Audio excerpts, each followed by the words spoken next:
Hello everyone, very warm welcome to ITLS Academy. Our lecture is cerebrospinal fluid test, that is CSF test.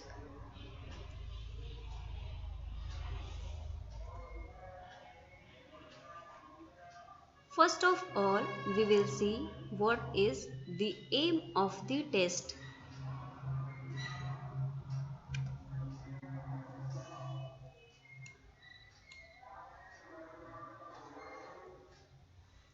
First point is diagnosis of the bacteria or fungal meningitis by microscopic examination and culture with identification and susceptibility test of the isolated organisms.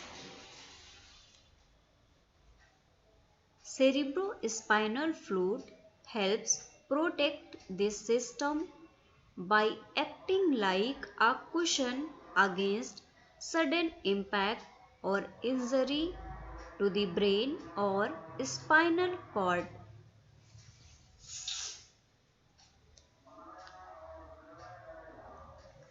Cerebrospinal fluid also removes waste products from the brain and helps your central nervous system work properly.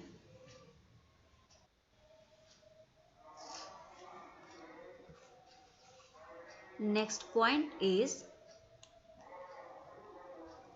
cerebrospinal fluid analysis is a test used to diagnose conditions that affect the central nervous system.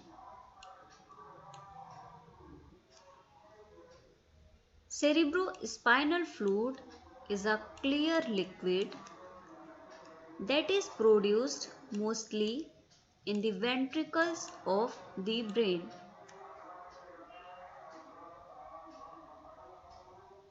A cerebrospinal fluid analysis is a group of tests that look at your cerebrospinal fluid to help diagnose disease and conditions that affect the brain and spinal cord. Some other names for cerebrospinal fluids are spinal fluid analysis and cerebrospinal fluid analysis.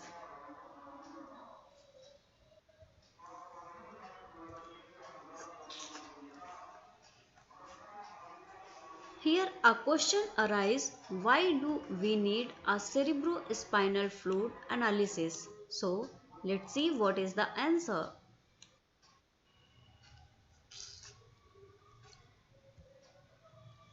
You may need a cerebrospinal fluid analysis if you have symptoms of an infection of the brain or spinal cord or of an autoimmune disorder such as multiple sclerosis or MS.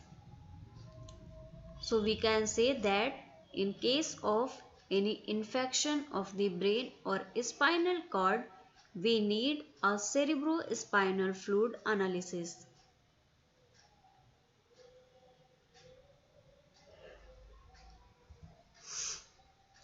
Symptoms of brain or spinal cord infection include fever, severe headache, stiff neck, nausea and vomiting, sensitivity to light, double vision, changes in behavior and confusion. These are few symptoms of brain or spinal cord infections. Here some symptoms of autoimmune disorder, that is multiple sclerosis. The symptoms of multiple sclerosis include blurred or double vision, tingling in arms, legs or face, muscle spasm, weak muscles, dizziness and bladder control problems. These are some symptoms of brain and spinal cord infection and also multiple sclerosis.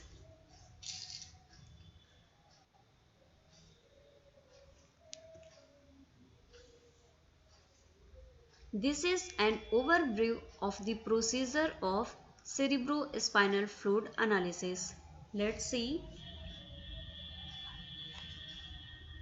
First point is collection of the individual cerebrospinal fluid samples by lumbar punctures.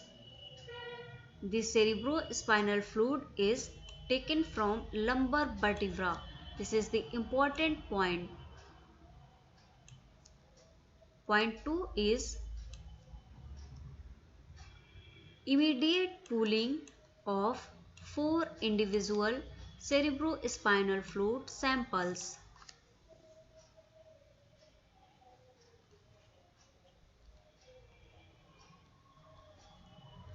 Next point is immediate preparation of the proficiency processing sample, that is PPS, and it is 1 ml each from the pooled cerebrospinal fluid and first freezing. Next point comes frozen PPs, that is proficiency processing samples 1 ml each are sent to the participants. Next step is the participants thaw the PPS, that is proficiency processing samples, and this is first thawing, and immediately prepare 2 secondary aliquots, that is assays, according to their local SOPs. The resulting assay, that is secondary aliquots, 2 per center, are frozen at -80 degrees centigrade, and this is second freezing. First freezing was done in this particular step, that is third step. After that, next step is frozen secondary aliquots are sent back to Erlangen.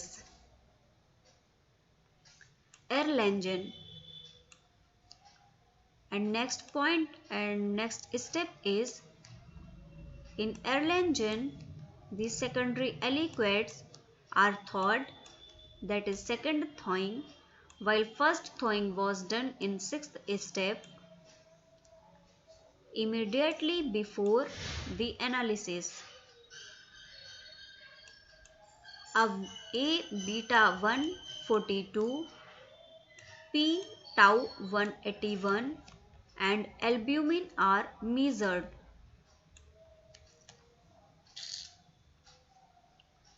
And the last step is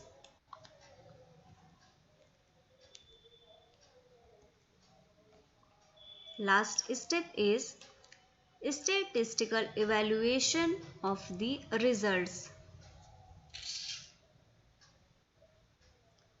This is an brief overview of the process of cerebrospinal fluid analysis.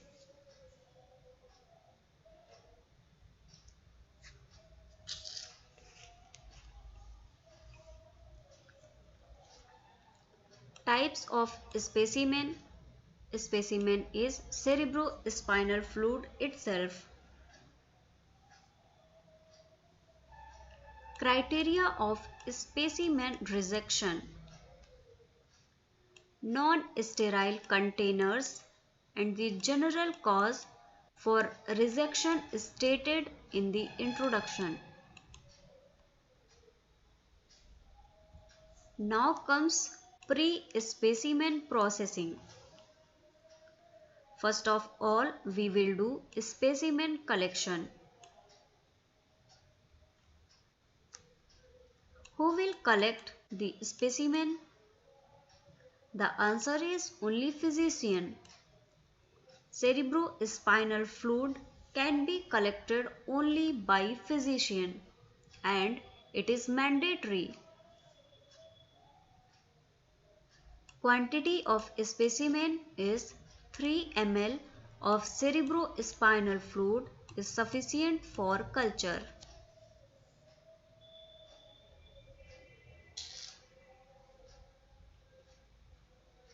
Time relapse before processing the sample. Cerebrospinal fluid is an emergency specimen and should be processed immediately. Storage is done at room temperature.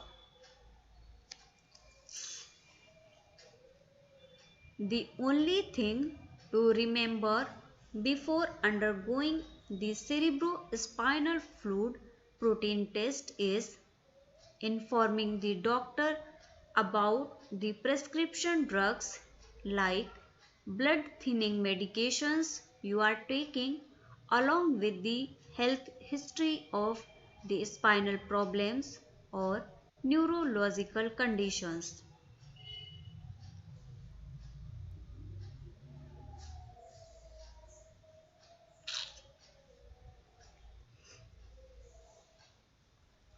Here, microscopic exam of cerebrospinal fluid. Total WBC count. Normal cerebrospinal fluid contains 0 to 8 lymph and no RBCs. This is very important point that in normal cerebrospinal fluid no RBCs are present.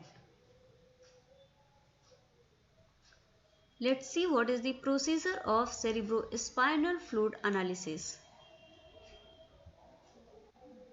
Procedure includes glass slide, counting chamber, cover slip of thickness with size of 22 and 23 mm and cerebrospinal fluid diluting fluid 1% toluidine blue or 1% violet stains the WBC without lysing the RBC, thus enabling to count both RBC and WBC in the sample in the cerebrospinal fluid.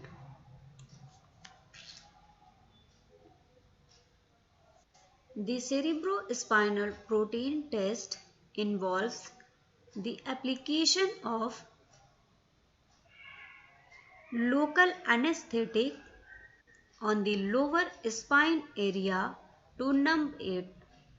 After that, a doctor would insert a hollow injection needle into the lower spine to draw out cerebrospinal fluid sample.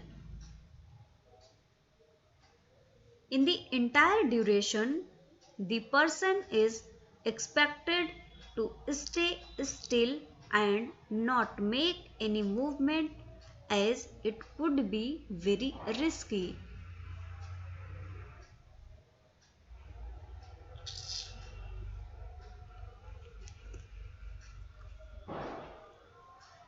Specimen processing. Media includes 2 blood agar, chocolate agar, McConkey agar and fluid thioglycolate media. Culturing procedure.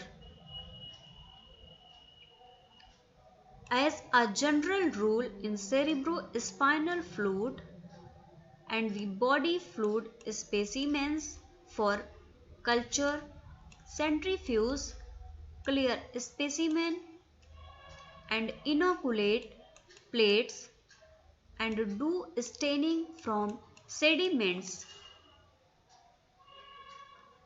while turbid specimen may not be centrifuged.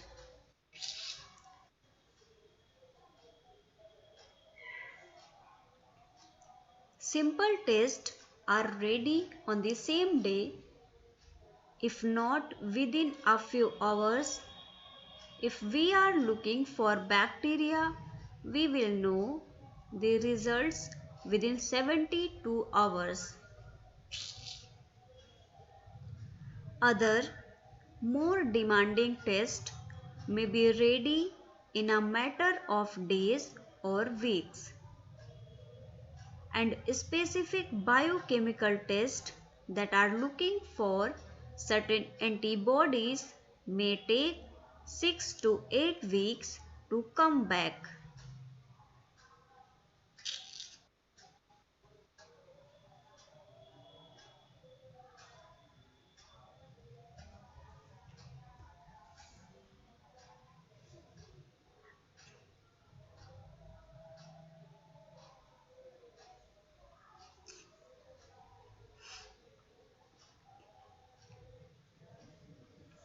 Here comes procedure.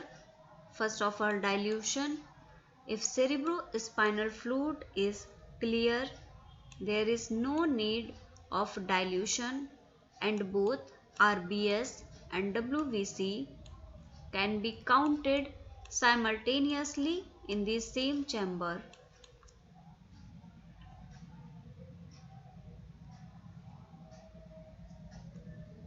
If cerebrospinal fluid is cloudy, then make a dilution of 1:10 or 1:20. One can also pipette out 900 microliter of cerebrospinal fluid, diluting fluid in the tube, and 100 microliter of cerebrospinal fluid to it.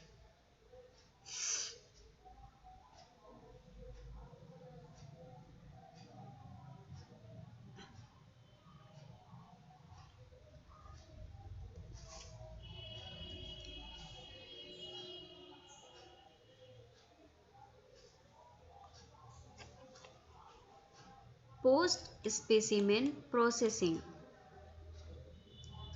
Interfering factors.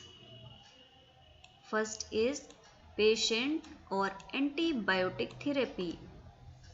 As we have seen that in most of the test or analysis, interfering factors include patients on antibiotic therapy. So we can say this is common step in most of the test performed. And next one is improper sample collection.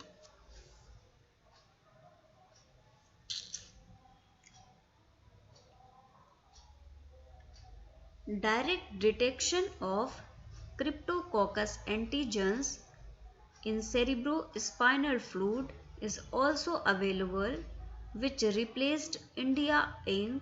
in many laboratories.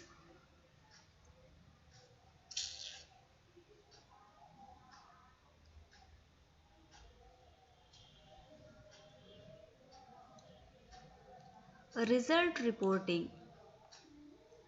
Result of the microscopy and all positive cultures of cerebrospinal fluid are reported immediately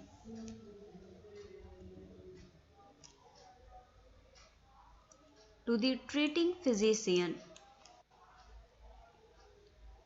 Negative bacterial results are sent out 72 hours after the cerebrospinal fluid is received.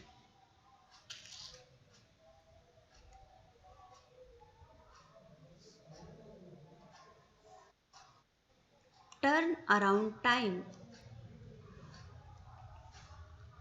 Gram stain results is reported within 30 minutes of specimen receipt. Positive culture results 3 to 5 days and negative culture results 2 to 3 days.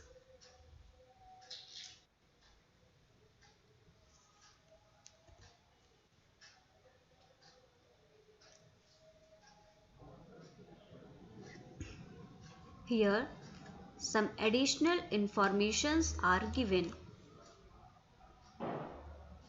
First point is several antigen detection methods are available for the direct detection of the polysaccharide capsular antigen of Haemophilus influenzae and meningitis, S. pneumoniae and group B streptococci in cerebrospinal fluid, which showed specificity and sensitivity of about 90 to 97%.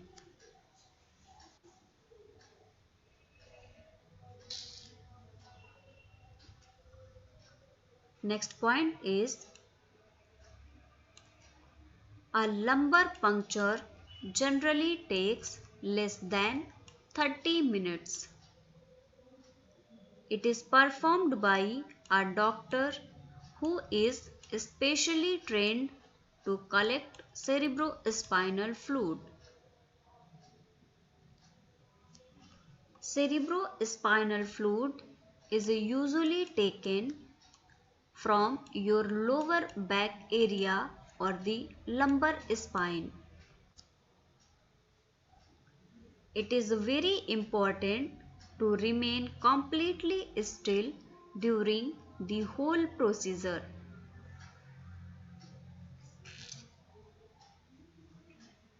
Next point is there is very little risk to having a spinal tap. You may feel a little pinch or pressure when the needle is inserted.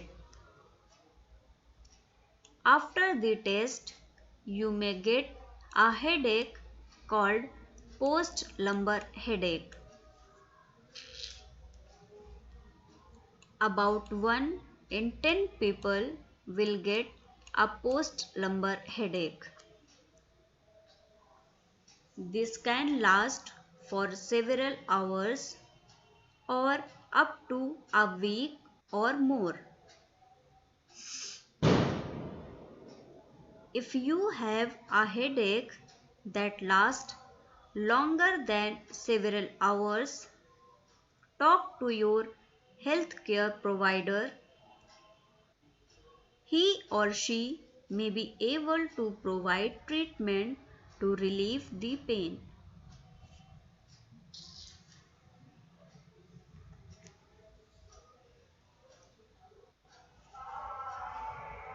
Additional conditions under which the test may be performed. These additional conditions are chronic inflammatory polyneuropathy, dementia due to metabolic cause, encephalitis, epilepsy,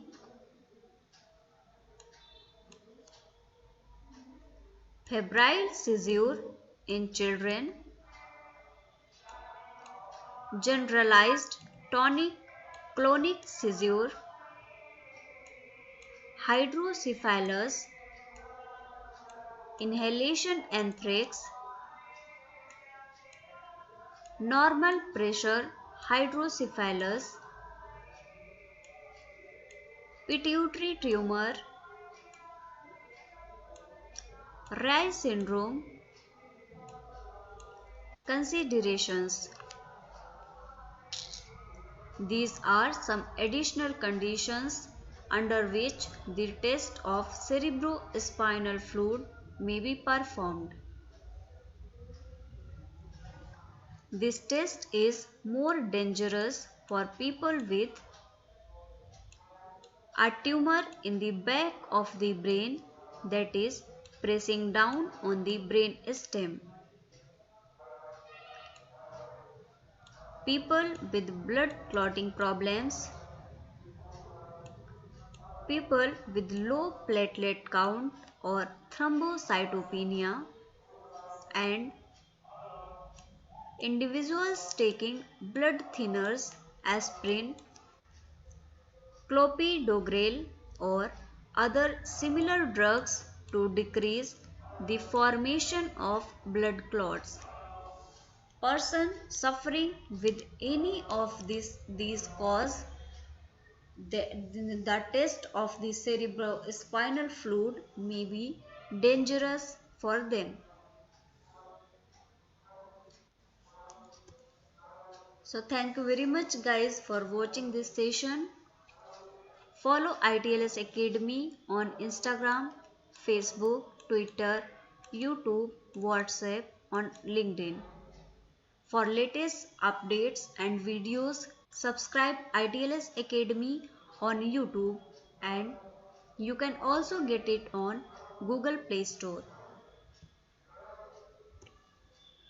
Thank you very much for watching the session. Like, share and subscribe ITLS Academy. For any help or query, you can call us on our helpline number 7080-833-450, or you can visit us on www.itlsacademy.com. Thank you very much again for watching this session.